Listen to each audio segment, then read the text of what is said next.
Hello, everyone. This is Animezingly Baka, the amazingly stupid podcast all about anime and movies and TV shows and manga and comics and books and music and so much more. Sans video games, of course. I'm your host, Mark Kuznez, and I've got the usual crop of seasonal anime to talk about. Before I get to anything, though, and I also want to grab about my stupid Grant rewatch that I keep talking about. Hopefully, for the last time. I'm so close. But I had a dream. And I know what you're probably thinking. All right. We all have dreams. Well, I rarely remember my dreams. I don't like the whole. Why is it? Suddenly I'm going out of focus because it's like, oh, you had dreams? I'm going to, for the first time ever, lose focus, the camera said. But I rarely ever remember dreams, which to me makes me say, I never dream. But someone else will say, this is a common thing I've heard throughout my life. But you dream every night. You just don't remember them. Well, if I don't remember them, they didn't happen. All right. That's how I look at it. I don't, sure, there's shit going off in my brain because I'm not dead. I'm not dying every night and waking up from from death's door. So of course, shit is happening. Synapses are firing, whatnot, whatever's going on is going on. But to me, dreaming is having pictures go on. And dreaming is dreaming, and if you don't remember it, it didn't happen. All right. So that's my 2 cents there. Anywho, I actually remembered my dream this night. And why I want to bring it up is because it was a lucid dream pretty much the whole time. I think that's the term for it, lucid dreaming, where you're aware that you're dreaming. And you could probably call this a nightmare, not a dream, because it was me and my family, who I think was the people there are something I'm unsure of. There's a lot I'm unsure of at this point because it's been a while since the dream, and I specifically just remember the end. But me and my dad and some notable person, I don't think it was the president, but some important person was with us as well. And a predator was in my house in on mission to kill said person, said important person. For whatever reason, it was being very lackadaisical in its mission, taking its time. We knew it was there and it was invisible. So we didn't know where it was. We just knew it. I mean, you could see like its little outline where the shimmering is happening between it and the rest of the world. It's like, oh, something's a little off there. Must be the predator. And for whatever reason, it was taking its time. It wasn't just outright killing her and all of us and moving on. Maybe it was looking at this as a way of having a kind of vacation before it had to go on to its next mission.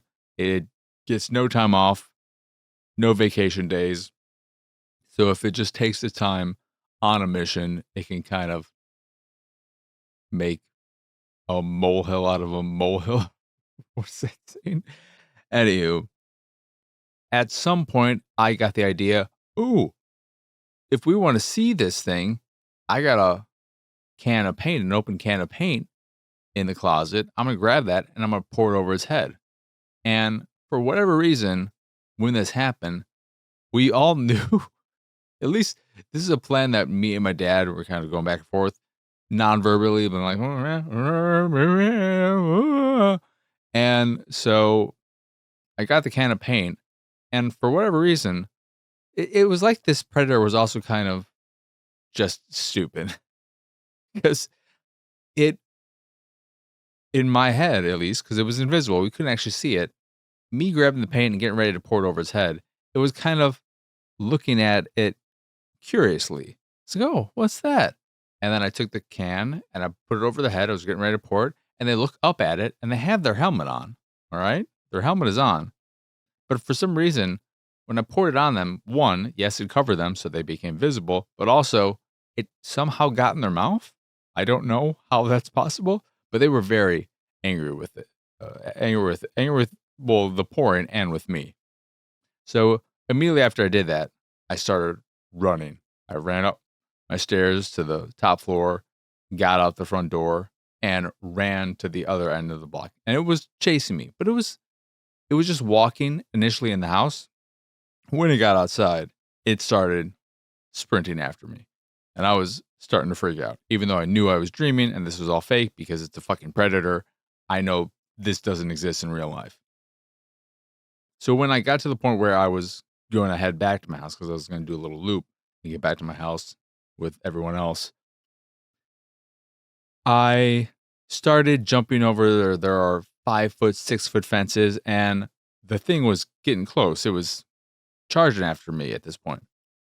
And I said, "Oh, I'm fucking dreaming, so I can do what I want. I'm going to be able to hop over these 6-foot fences. I can just mantle them like nothing, like they're 2-foot fences." And so I did. I was just hopping over them like a bunny rabbit before eventually getting back to my house, before it got to me. And suddenly in my house, we had a fallout shelter, a panic room, a whatnot with 2-3 foot steel walls that the predator couldn't penetrate. And then when I and everyone there, my dad and the important person, whoever else was there, I don't even remember at this point. When we all got in there and it was safe, locked the door, I said, "You know what? I can wake up now." And I woke up and I said, "Oh, all right. That was weird. What was that all about?" And here we are. Here we are. Yep. I'm sure that was all very, very interesting. I wish I dreamed every night or more regularly because I think it would be fun to have a dream journal where immediately upon waking up, you start writing it down. Because obviously, the dreams, as you remember them, are much more vivid and slowly dissipate the further away you are from them. But since I dream so rarely, I never think to write down what I dreamed when it happens because it would be a journal where there's an entry every 6 months or longer. But I think those who do dream pretty regularly, it must be fun. I don't know. I think there's something magical about having these wild, random, nonsensical. I mean, they could be sensical. Because also when I used to dream, not more regularly, but I'm the kind of person who also, when dreaming, has those really boring dreams where I'm waking up, eating my breakfast, going to school, going home, doing my homework, and then I wake up and it's like, oh, that was just a dream. So I get to do all that again. I get to go to school again. Because in my dream, it was literally just that. There's nothing fancy. It was just cool. The worst dreams ever. But yeah, the grand rewatch that I mentioned very briefly early on, I am so close to the end and I've been killing myself. I've been putting myself through hell these last few weeks as I see the finish line. Instead of seeing the finish line and thinking, ooh, I'm almost there. I can start taking my time. I can slow it down. It's all good. I instead saw the finish line and said, you know what I should do right now? Sprint as fast as I can. So throwing movies on in the background, getting through a lot of documentaries that I had left over that I just didn't want to get around. With documentaries, I kind of feel bad focusing on them. So when I have downtime to actually watch something, I feel bad wasting that on, quote unquote, wasting that on a documentary as opposed to a real movie. But I think by this time next week, I should be done with the part of the rewatch now that is easily consumable. I'll still have some of the meatier stuff like the Lord of the Rings movies and the Hobbit movies and many foreign language films that are just those are just going to take a long time to get through. The whole purpose of this rewatch was to go through my movies and watch stuff to see if I still wanted to own it and watch things I've never gotten around to, a lot of which are the foreign language stuff because I'm a big fan of Asian cinema, love martial arts movies, action movies as well. So there's a lot there that I've just gotten because of their reputation or things I learn about, and I read the synopsis of, "Ooh, this sounds interesting. Ooh, this actor I like is in it." So on and so forth. The Shaw Brothers collections from Arrow, there are 4 of them. Ooh, I think there are 4 of them now. I don't have the 4th one because that just recently came out, but those are at least 10 movies apiece. So there's just a lot there, but in terms of the stuff that I can easily digest, I am almost done with it. I'll be adding a lot more to that as I get through, especially my animated movies. There's so many that I've just never put on Plex.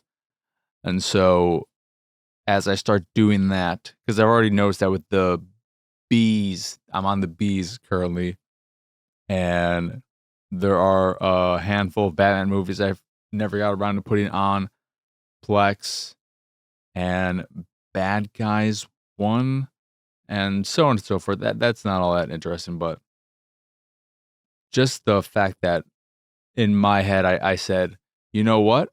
I need to charge through this as I get close to the end. It's killing me. It is genuinely killing me.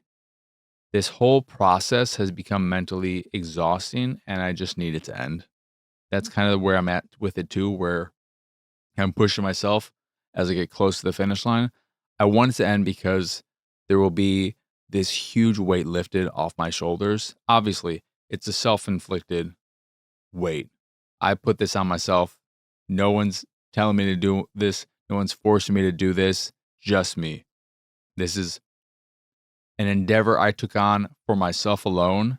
And I just look at it and I think, well, when I get this over and done with, I'm going to have so much free time and free headspace to focus on other things.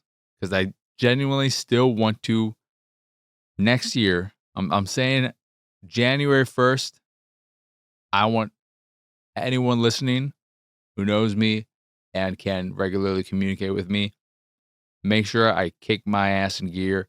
I want to finally devote however much time. I don't even care if it's only 5 minutes a day.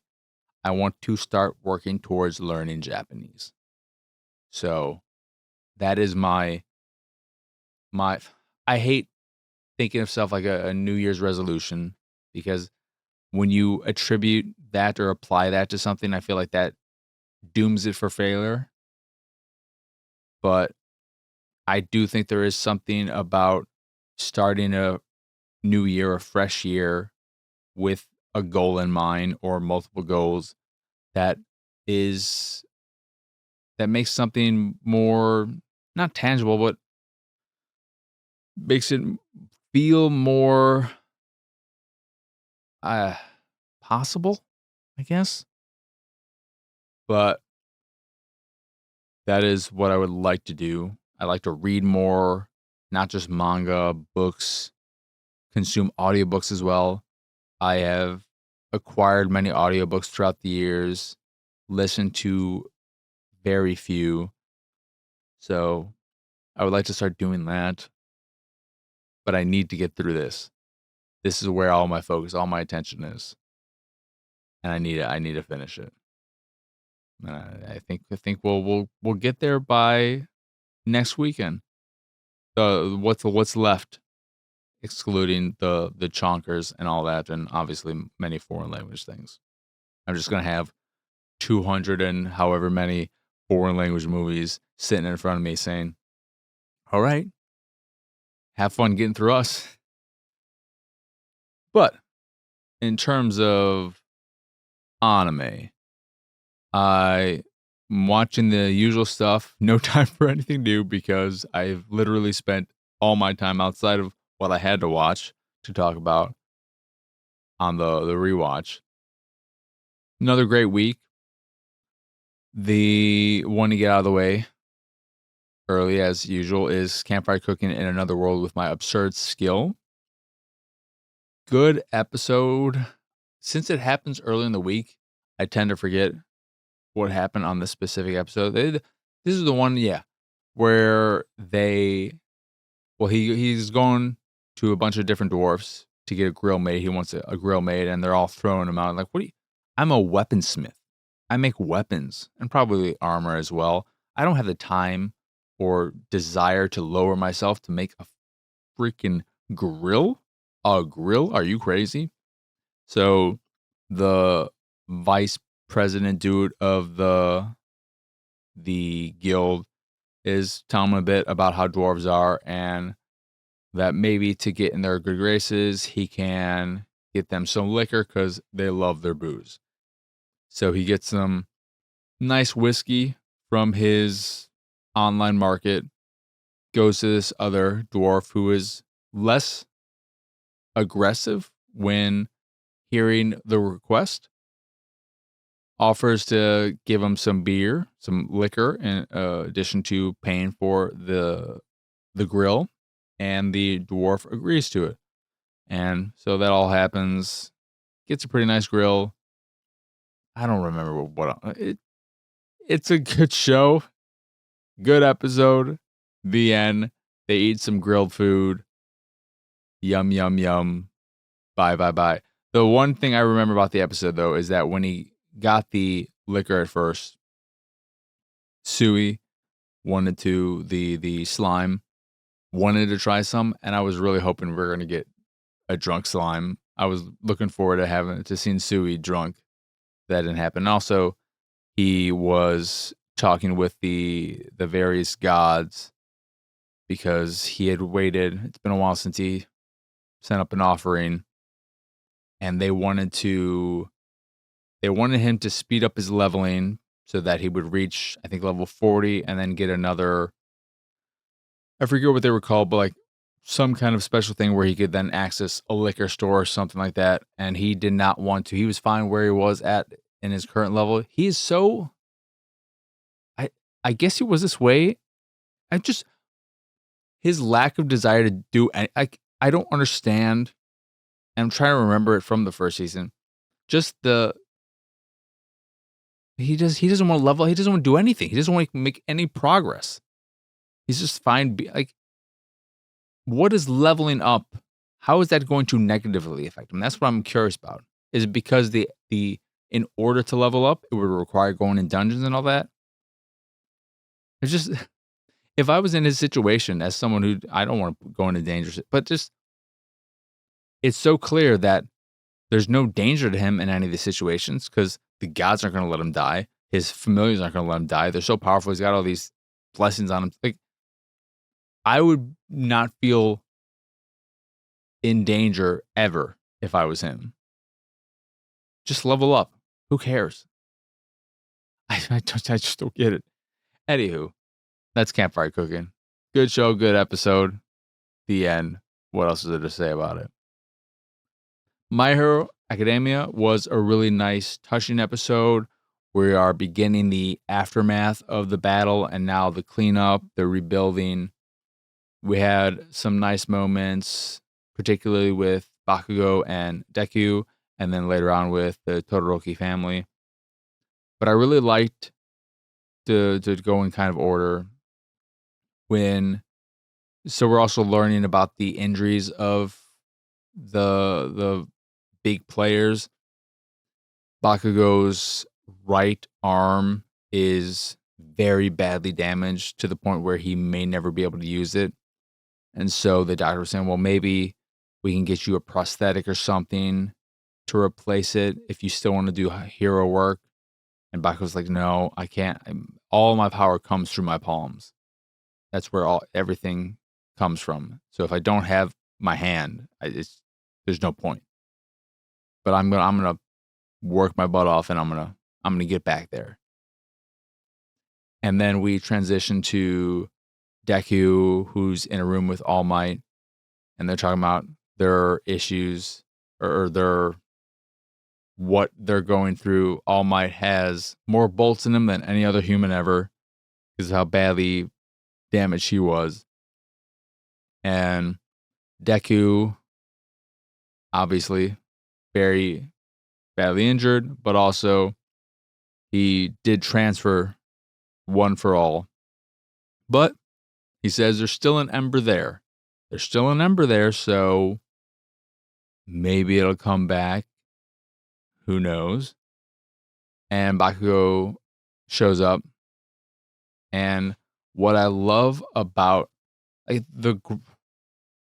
this is Bakugo season for sure. I mean, this is the culmination of the show in general, but Bakugo has really shined this season in his fight with All For One. This moment here, you see the growth, and I think just between them two, just Deku and Bakugo, their individual growth and their growth as friends has just been really great. And I'm going to get to, well, I'll say this now. What I think shows a great final season, or what a way to know that a final season is really doing its job and is successful, is that it makes you want to immediately go back and rewatch everything that came. You want to just do a rewatch of the entire series because of how good it is pulling off the final season. And that's what My Hero Academia has done. This season has been so good that I immediately want to go back. There are things that I've not watched ever. Other shows I've been wanting to rewatch. But right now, all I want to do is rewatch all of My Hero. Because I want to see all of this, everything that happened before. I want it fresh in my mind, and I want to be able to see it without those long gaps between seasons where I'm like, oh yeah, what happened in that season? What happened in that one? And so on. Whereas you look at something like Game of Thrones, where the final season was so bad, I never want to watch the show again, even though there are some incredible highs in Game of Thrones. I loved the first, 4, 5 seasons, but they really just took a dump on all of us with that final season. Especially me, whose favorite character was Jamie Lannister, because he had the most great characters are always more interesting to watch over time, because you have your very always good characters, your always bad characters, but those characters who start off as good and turn bad, or turn bad, or start off bad and turn good, or obviously Jamie Lannister did some terrible things, but he was a great character who had some good in him, had some bad in him, but then at the end they're just like, never everything we were building to with him, never mind. We don't know what we're doing with this show. We just want it to fucking end. That was what the final season basically felt like. It was like, we never really had any kind of idea in mind of what we were doing. So let us just get this show. We're done. We're sick of making this show. All right, let's move on. That's what it felt like. It was just fucking horrible. But the opposite is true with My Hero. This final season of it has been so good that I immediately want to go back and rewatch the whole thing so that it'll all be fresh in my mind. But when Bakugo goes into their room and he sees how badly hurt Deku is, and I think he overhears them talking about the fact that there's still an ember there. So maybe he'll still be back. I loved the way they handled it, where you get this first person perspective through Bakugo's eyes, and it kind of goes in and out of focus because his eyes are starting to water, and he starts crying too. I love how they handled it, because the second I saw that perspective and knew what was going on, the fact that he was starting to tear up and was going to cry, I started to tear up because you just, the journey, their individual journeys again, but then the journey of their friendship, where they started off and where they are now. And even Deku's like, this is so out of character for you. Like, we're supposed to have this friendly rivalry. We're going back and forth to see who's going to be the best. But you're breaking that right now. You're showing you're breaking that not that character, but that was handled so well. And I just I love them both individually. I love them as friends, and it's sad that the show is ending because I want more of this. I want more of these feels. That was all great though. And then we transition to, well, it fast forwards to them getting out of the hospital and back to school and whatnot. That the shiny fucking belly button light show kid, he's leaving school for the time being, and now they're replacing him with that other kid from Class B. But the main rest of the episode is focused on Todoroki and his whole family. They go to visit, what is his name? Their brother, who, what was it, Dabu? The Blue Fire character. He's incredibly badly damaged. Obviously, he's only got so much time left to live. He's terminal. He's not going to recover. We already knew that. And this is just their way of keeping him to make the passing as easy as possible, while also giving him time. He can maybe speak for a few minutes every day with the amount of energy he has and so on. For it's too much for him. And so the family all visits him, and Endeavor says that, you know what, he's gonna try and make amends for all of his for all the bad things he did, both with his son, his family, and people, just the general population. And it's going to be hard. I think one of his kids says it, or maybe his wife says it. You know, it's going to be real difficult. You know that. He's like, yeah, I know, but it's what I have to do. And that is my life from now on. And also to his son, I'm going to come here every day so that we can talk. And if you just want to tell me you hate me every single day, I'm going to be here for you to do that. You can tell me you hate me over and over and over again. That's fine. If that's what you want, I'm going to be here for that. And I know there are certain people out there like, well, Endeavor is just the irredeemable what he did. And but you know, I am of the mindset that if we look at people and think they can never change, or they're never worth second chances, or you know, they can never be forgiven for certain sins, then what's the point of anything? It's like, okay, once you do a bad thing, you're just bad forever. I know it's more than just, oh, he did a bit. It's more than just, oh, he pickpocketed a dude or something. But you know, just the general idea. So that was all really done well. And at the very end too, Todoroki asked him one question because he's kind of worked himself out. He's like, or he's worked himself up too much for that day. He just says, I just have one final question. What's your favorite food? You know, to just try and have this more, this to build this simple connection. You know, it's not having deep thoughts. Just like, hey, let us, with the time we have left, what if we maybe acted like brothers? You know, just doing things that family does, that friends do, that brothers do. Talking about things like our favorite food. And he asked him what his favorite food is. And I forget what it is. But when they're leaving, he says it. Todoroki turns back and says, that's mine too.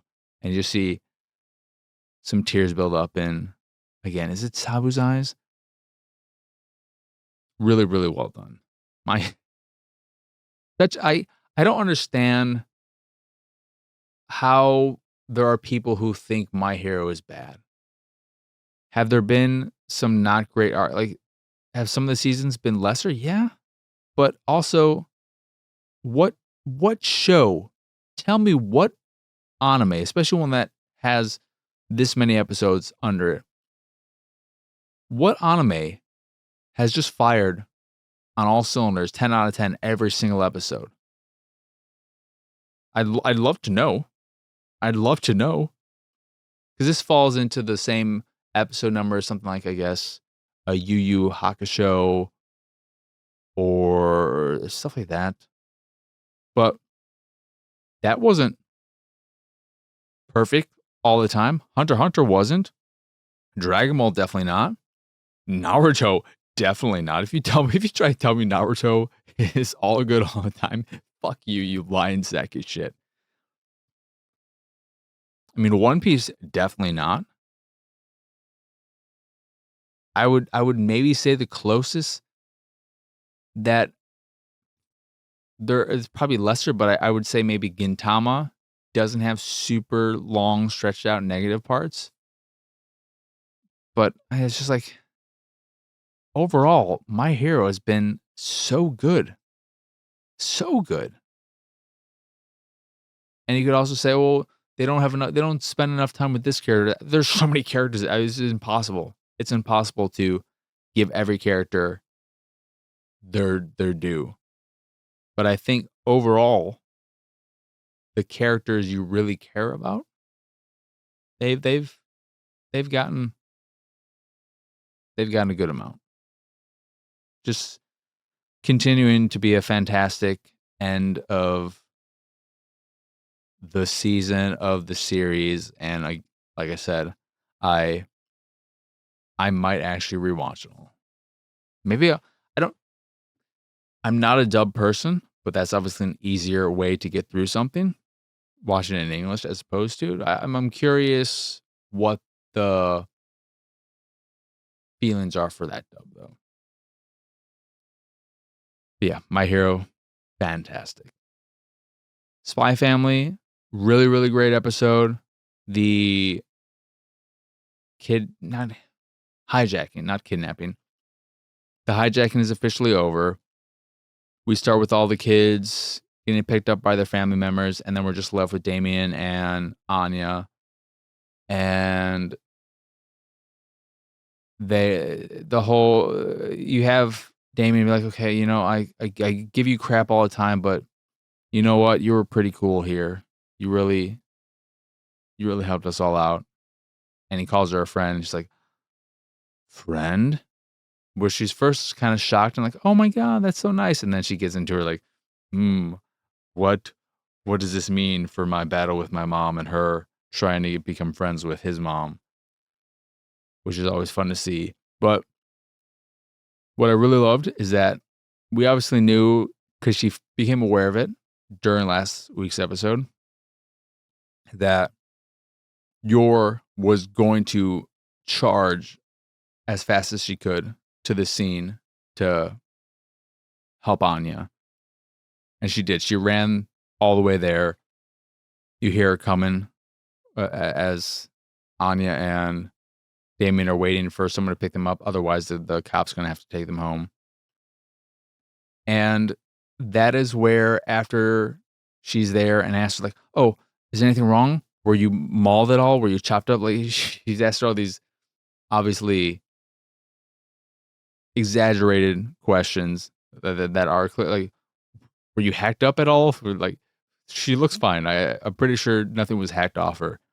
But after asking her all this stuff, we finally see Anya break down and start crying. And I started to tear up during that moment too, because the way I look at it is Anya, being who she is, being able to read minds, she was this orphan, as they mentioned a little later on, where no one really cared about her. And I'm sure she can hear that, you know, this is a fake family, obviously, with the whole situation, but Yor is not privy or aware of the whole goal of Lloyd.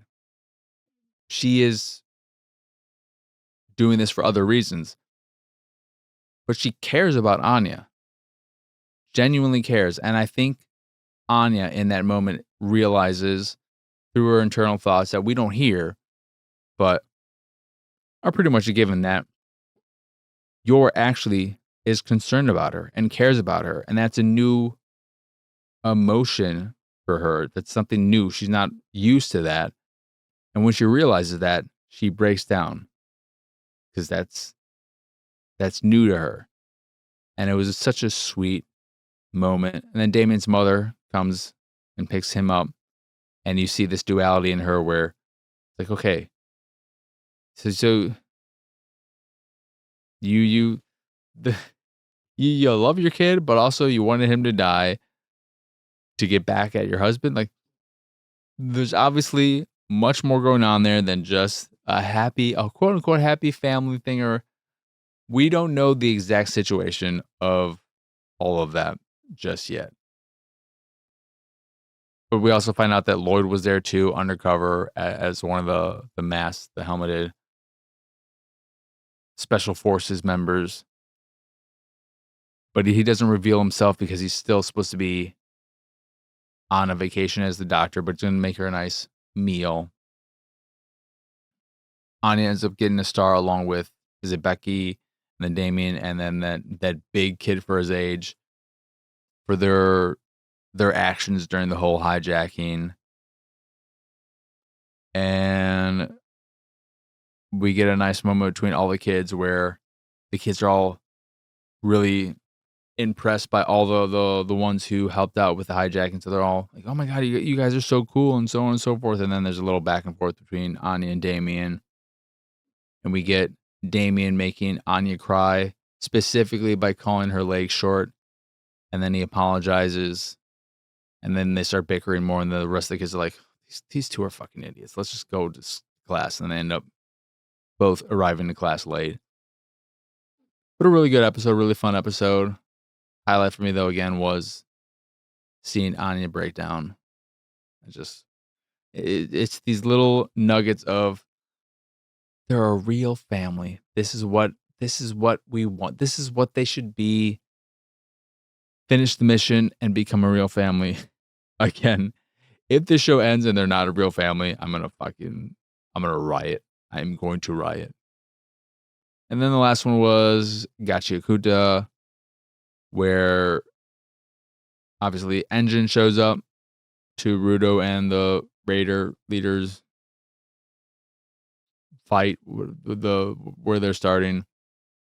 But then the rest of the cleaners show up, and then Bundus, the old man with the arms, he shows back up and starts fighting, and you see him, and they're going back and forth. They're trying to stop the trash monster from reaching the sphere, because something about when they pass a certain point they'll all die. And I'm assuming that there's some kind of defensive system with the sphere, and that's what they're testing out. This is basically a test. They're using the cleaners as guinea pigs, the Raider leader says, as they're planning to exit from this trash piece using that one dude's portals.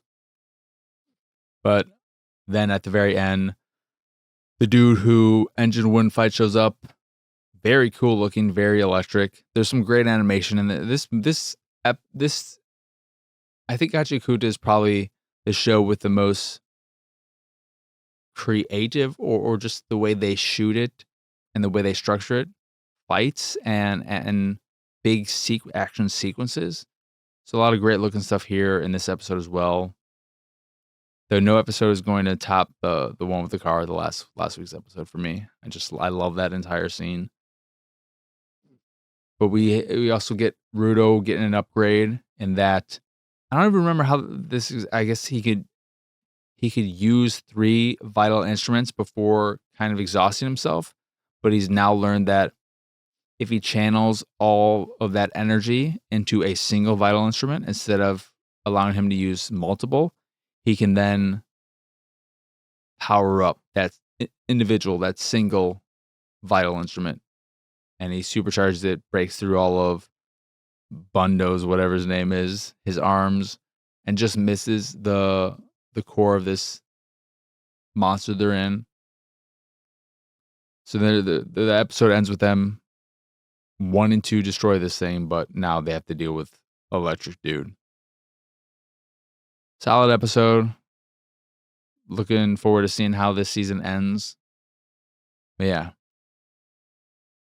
That's it. And I'm still just falling further and further behind One Piece. That'll probably be the first thing I do after I finish my Grand rewatch is just sit back and watch. It's probably going to be like a dozen episodes of One Piece at this point. So yeah, that is going to do it for this here episode of Animezingly Baka. Once again, I am Mark Krishnez. Y'all can find me pretty much everywhere at PX Sausage. If you enjoy this here show or any of the stuff I do and what have you, you can support me and my nonsense over at patreon.com/PXS. In addition to Patreon, you can find links to the site, the YouTube, the Discord. Oh, you can support me, patreon.com/PXS, where you get access to random drops here and there, where I talk about this, that, and whatnot, as well as a private Discord channel and some fancy Discord rules, or you can just support me to support me if that is your fancy. That is, again, patreon.com/PXS. In addition to the Patreon, you can find links to the site, the YouTube, the Discord, and so much more over at pxsausage.com. That is the letter P, the letter X, sausage.com. That is it. That is all. As always, thank you for watching or listening. I hope you enjoyed this here episode, and I hope you have a wonderful, wonderful rest of your day. But for now, adios, arrivederci. Bye, bye. It's go time, go daddy.